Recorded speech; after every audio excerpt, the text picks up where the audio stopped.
Hi guys, it's Marc Zicree, Mr. Sci-Fi, also known as Marc Zicree of Space Command. But for the purpose of this video, I'm Mr. Politics, because my Mr. Sci-Fi fans and my Space Command fans asked me not to get political on those sites, and so I thought I would start my own politics channel to express what I think are solutions and ideas and thoughts about what's going on in the current world.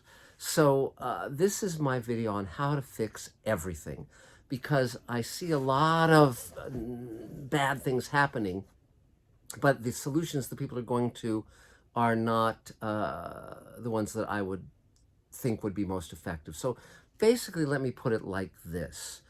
There's a way to get the world back on its axis, and it involves applying the law in a certain way. And again, we must remember that the purpose of the law is justice. So it's not about enforcing the law, it's about finding justice. So obviously, if someone is innocent and they're in prison, they should be let out. And thank God for DNA testing, and thank God for people having cameras where they can show people being murdered by the cops and so forth, so that we have ways now to find truth, actual truth that didn't exist previously. And again, I think that the truth, just as justice is more important than law, truth is more important than people's opinions. And in some and here's the difference. Here's what it is. Truth is what actually happened, and people can have different interpretations of what happened. But the difference between truth and a lie is when you cannot find evidence supporting what you feel, quote unquote, happened. And that's really important to recognize, because unless we agree on the facts, we can't ever get to the truth. So here's my suggestion for those who are upset about Roe v. Wade being overturned, who are upset about the Supreme Court and its incredible, crazy tilt to the right, extremist right. For those who are concerned about Trump, who are concerned about the elections, who are concerned about people who clearly don't qualify for public office being elected, here's what I would suggest. All of this is being caused by something very, very simple, which is rich people don't want to pay taxes. Rich people don't want to support the rest of the country. Rich people don't want to, and there are exceptions, but the Republican Party there are fewer people in the Republican Party than the Democratic Party. So the Republicans realized at one point that if they're going to win elections, particularly national elections, they have to find ways to disenfranchise a number of Democratic voters. And so what's really been happening for decades now is they took away the fairness doctrine under Reagan so that you wouldn't have to present two sides to an argument. So you could have a propaganda channel that would lie to its audience. And that, of course, is Fox News. And so lies become common coin. Lies become believed by the broad public. And that's when you start to have a problem. That's where you get polarization. It is not both sides equally moving away from the center. That's not what's happening at all. What's happening is that for decades, those who are watching Fox News, those who are listening to extreme right-wing politicians, are being told lies, and they believe the lies, and then they act upon the lies. Obviously, if the election really had been stolen, obviously, if the man who did not win was put into office, we are a country that was founded on revolution. So all these people who are, except for the extreme racist neo-Nazi nutcases, a lot of people got very upset because they were being told and they believed that the election had been stolen. Now, the way you find out what the truth is look at the people who are saying the election's been stolen when they have to go into court and testify under oath. To a man and a woman, they say, no, I know it wasn't stolen. So they're lying to the public when not under oath. So here's how we get things back on an even keel. We enforce the law, and we do it rigorously. And you say, well, but there are judges who are unfit. There are judges who were put in place by Trump and so forth. And what do we do about them? Fine. Start where you can start. So here's what I would suggest. As long as we have a Democratic majority, they should pass a law that says that if you deny the validity of the election without proof, and you take an oath to support the Constitution, those are mutually exclusive. You can't do both. Because if you are saying that the election was rigged when there's no proof of that, you are undermining the Constitution, and you're weakening democracy, and you are overthrowing the government. And so anyone who is an election denier should not be allowed to serve in office. Those who are running for office should not be allowed to run for office if they're trying to overthrow the rightful government of the United States. And those who are in office claiming that the election was stolen should be thrown out. And it's that simple, because they are working to overthrow the elected government. And this has ramifications all the way back to Bush v. Gore, and because what you've by steps had, if you look at the Republican presidents of the last several decades, mostly they lost the election, then were installed anyway. Oh, by the way, I'd get rid of the Electoral College as well. It's a vestige of racism and all sorts of things, and classism, and we don't need it in an age of instantaneous communication. Tabulating the accurate vote of the country is not a problem. We don't need an electoral college, and it's just I mean, Trump essentially did Moneyball, or whatever it was called. He rigged, he played the system and won. So getting back to justice, getting back to law. So here's what we do because everyone's saying, well, we have to live for the rest of our lives with these terrible extremist justices. No, we don't. They lied. They lied to the Congress. They lied under oath during their Supreme Court hearings. They said that Roe was established law, and they wouldn't overturn it. So they lied. So convict them of contempt of Congress, convict them of perjury, and basically throw them out. Throw them out. You can impeach Supreme Court justices. These Supreme Court justices are incompetent and liars, and we don't have to live the rest of our life suffering under the crazy and evil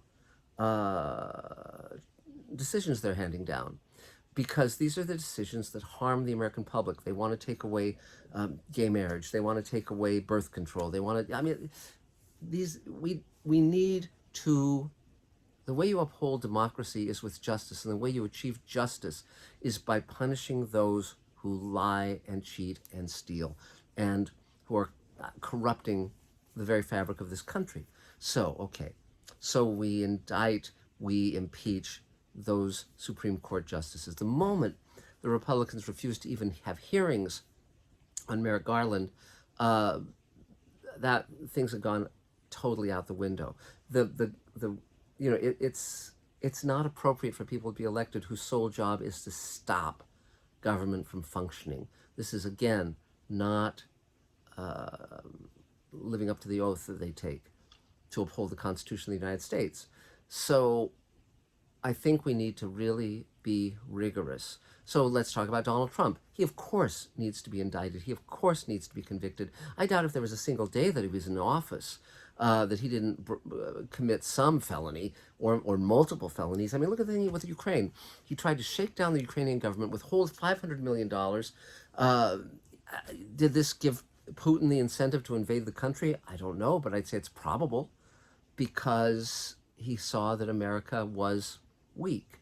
I personally believe that that Putin had Trump in his pocket. He either had put him in a I think they're called honey traps, where you set someone up and you videotape sexual peccadillos or whatever. I think he had him in his pocket. Whether or not he was an intelligence asset for the Russians, I don't know. But clearly, he wasn't on our side, Mr. Trump, and he's still not. He's a sociopath, of course. And, there's all these things that people don't talk about.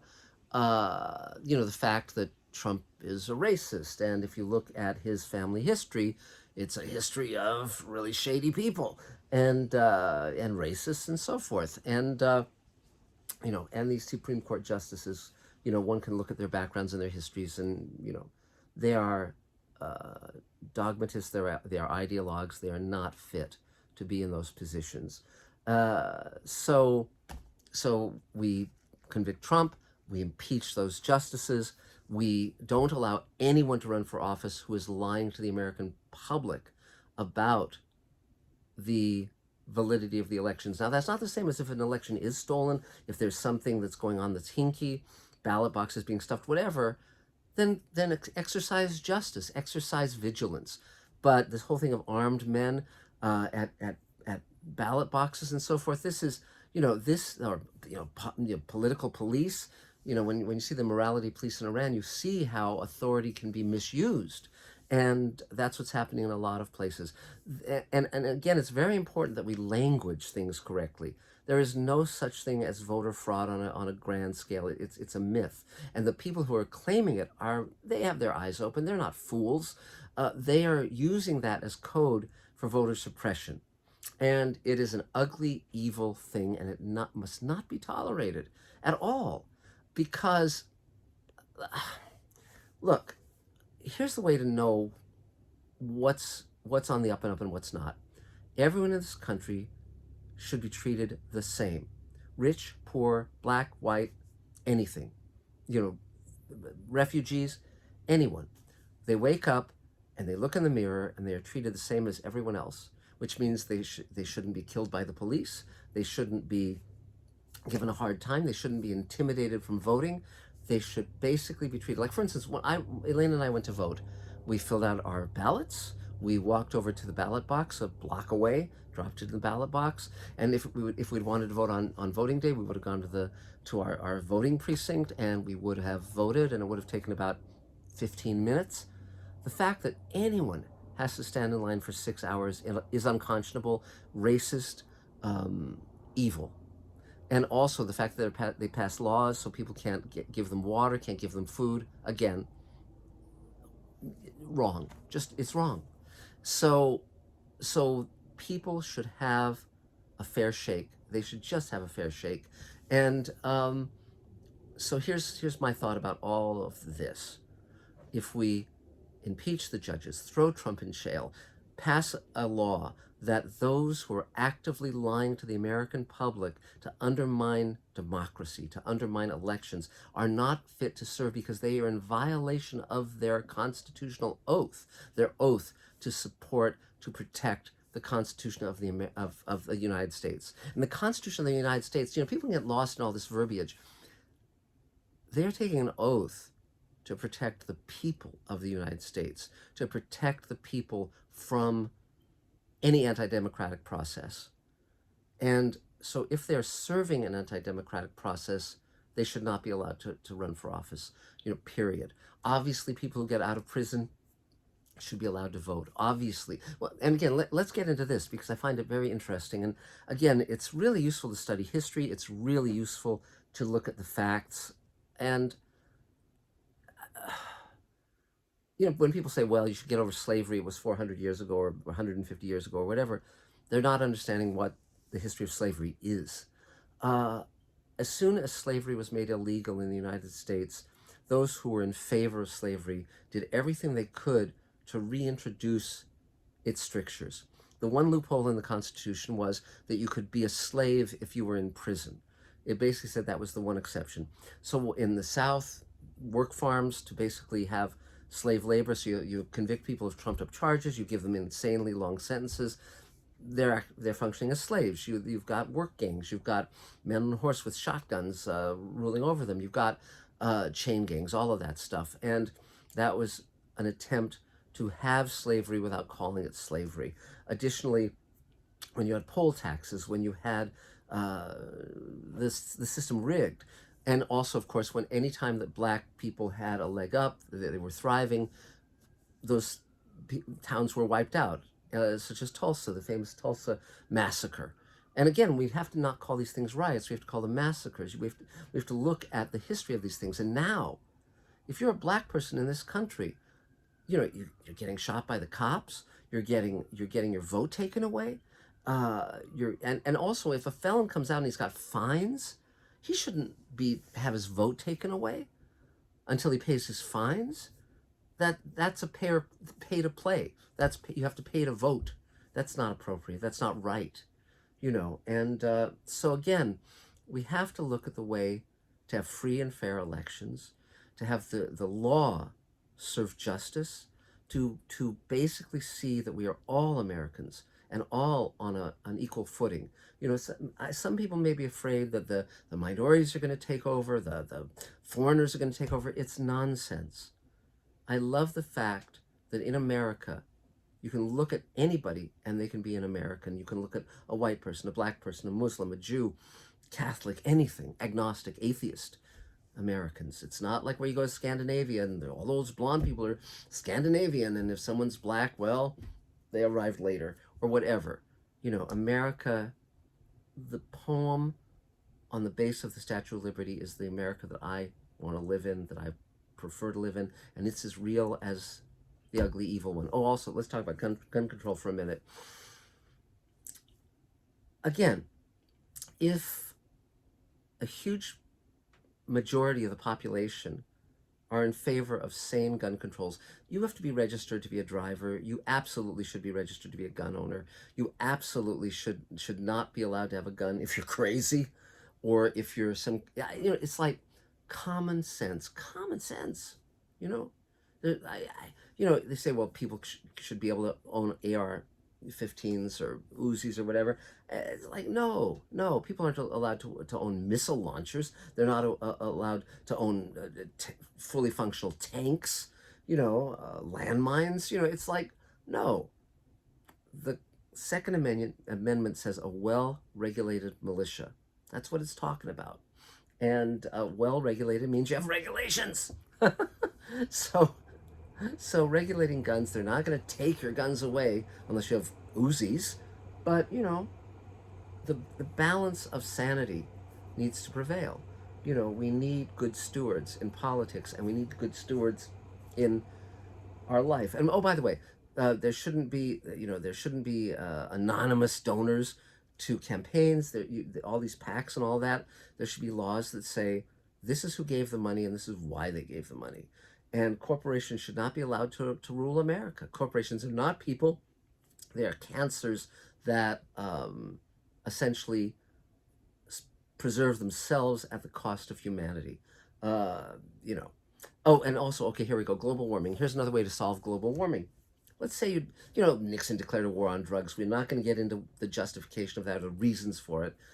We can talk about that another time. But let's say for a moment that the world declares war on climate change and acts as though it were a war.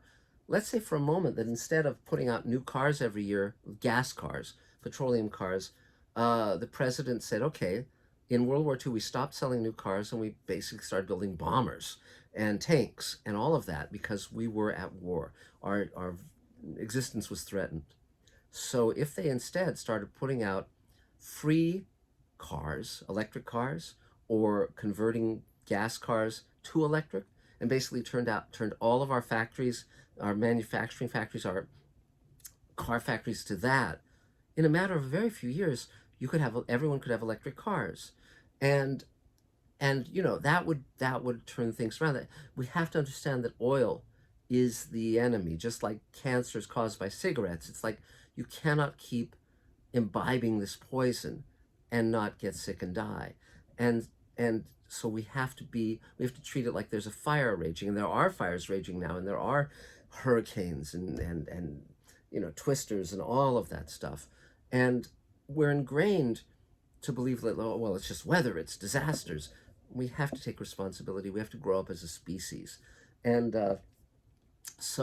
also about Roe v. Wade. Again, if you impeach the justices and you roll back the clock to say these were incompetent people, these were appointed in a way that was not appropriate or legal, then you can say, well, let's do a redo on those judgments, because they were not in good faith. So these are some of the things we can do.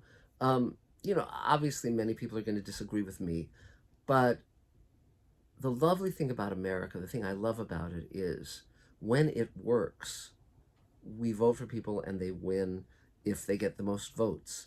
In my opinion, there's two kinds of cops. there's two kinds of politicians. The two kinds of cops, by the way, are cops who get into it because they want a power trip versus cops who get into it because they want to help people. There really are two different kinds. And same with politicians. Some politicians get in for self-enrichment and for the power, whereas the ones that I like, the ones that I care about, are the ones who get into it because they really want to help people. I am a big fan of AOC. I'm a big fan of Bernie. And just think for a moment on Bush v. Gore. Gore should have won. He did actually get. He was the winner numerically. Should have won. The Supreme Court should never have thrown it to Bush. If we had Gore in the White House, he already back then was warning about global warming. Can you imagine if we'd had 20 years of actual determined movement, work, actions against global warming? Where would we be now? And there would have been no war in Iraq, of course, maybe no war in Afghanistan, maybe no 9/11. We don't know. We'll never know. But I think I was talking to someone today, and I said, look, there's always going to be evil in the world. There's always going to be people doing things that they shouldn't be doing. But we can take responsibility for what we're doing, and we can take action to change things just a little bit. And if it's a lot of us, a lot can change. And so I think we need to do what we can and elect who we can. And if you believe things that aren't true, if you find yourself saying, well, I just feel the election was stolen, that doesn't work. That's not valid. You have to be able to say, okay, where's the proof? And not just some wacky thing that you get on the internet. You have to really scrutinize this stuff and look at why people are lying when because most of them know it's a lie, and if they don't know it's a lie, then they're but when, as I say, when they're under oath, it's a very different tune. They admit they know it was a lie, so in terms of Fox News and all of that, I don't think any news channel or news program or even opinion program should tell lies, period. If you can't back it up with facts, if you can't back it up with, making a case for something that's legit, then you shouldn't be able to do that. I think that Rupert Murdoch has done an enormous disservice to our country, to England, to the world. I think he's really made things much, much worse in our world. So that's about it for now. I've gone on at length. If you disagree, you can post down there. If you agree, you can post down there. But subscribe, ding the bell, like, or whatever you want to do. And we will talk again real soon. Thanks, guys. Bye.